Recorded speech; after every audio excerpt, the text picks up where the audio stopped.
Hey guys, welcome back to Auto Repair guys. Thank you guys for watching and subscribing to the channel. Today will be super helpful video guys to any of you that have a Porsche Cayenne and you need to remove or replace purge control valve. Stay with us, we'll explain where it's located, how to remove it, how to replace it.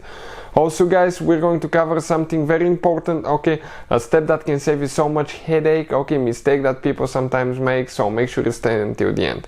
Before we start, let me tell you guys, if you need to buy a new purge valve, any parts, tools, we'll share the link in the description of the video below. Please check it out, we'll share it for your convenience. Another thing, every single car we get at the garage, we try to make at least 200 to 300 free repair videos. And specifically on Cayenne, we're striving to have about 300 free repair videos provided to you guys. Why we do that? Simply because our mission at the shop is to save you as much money as we can. All we need in return, please subscribe to the channel, like the video, that way we can keep providing this free information. So we have a 4.5 Cayenne guys, but even if you have a different 4.8 or even if you have a 6-cylinder engine, the video may be helpful. The only thing that we have removed, the intake manifold, and we actually removed the air filter boxes because we'll be doing a valve cover replacement. Let me just show you, okay, how bad it started leaking. So if you want to see the video, it will be on the channel. We just finished the video how to replace front differential. You can see it's a big mess here guys, engine mounts, all that takes enormous amount of work. So you will need to remove your hose, intake hose here. It's pretty simple. If you want to see the video, we have it on the channel. I will try to put the link in the description of the video below. Then you will need to remove 4 bolts that hold that cover for the spark plugs and the ignition coils with the Torx 30 star looking bit. We removed all of them but one, so we can show you guys, and then grab it.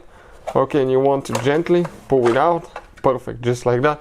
It attaches, okay, to these 2 bushings, and then the 4 screws hold it in place. So after that guys, okay, let's explain, okay, what we have here. After that guys, you need to, that's the purge control valve right here, that's your valve. You need to disconnect the wire. Okay, how you do that? Gently lift here guys. Okay, if you lift too much, you're going to break just enough to come out of the tooth, and push back. Okay, but don't pull for the wires because you can break your connector and that's expensive. Okay, you can see, and the connector comes out. Okay, just like that. Next guys, okay, you will need to disconnect that hose with a screwdriver, remove that clamp, pull it out, just get it loose. With pliers, excuse me. Okay, you get pliers, okay, and you just get that clamp out of the way. Okay, get it loose and move it back. Also, right here you will need to pull the purge valve, okay, out of that bracket. It just slides out.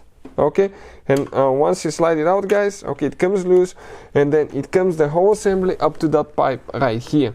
Okay, we're still missing our secondary air pump, so you can see we can reach better, but right here guys, you will need to, well, okay, that's been replaced in the past. Check it out now.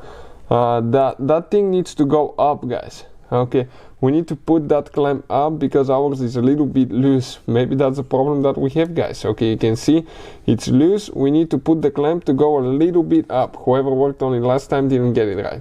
So if you want to remove it, okay, remove the purge valve, disconnect that hose as well, and you will need to disconnect all the wires for the fuel injectors. Press down that metal piece, grab the wire, pull it out. You can see it like that. That's what you press, pull it out. And when you do that to all injectors guys, you will safely be able, okay, to pull it out, and the purge valve will come out. For any of you looking, okay, to actually guys remove or replace purge control valve. But it's pretty simple. Just to know where it's located, what you need to disconnect, and I think you can do it from here guys. Hopefully the video will be helpful. Just a quick video because many of you requested in the comment section below. Thank you for watching and see you guys next time.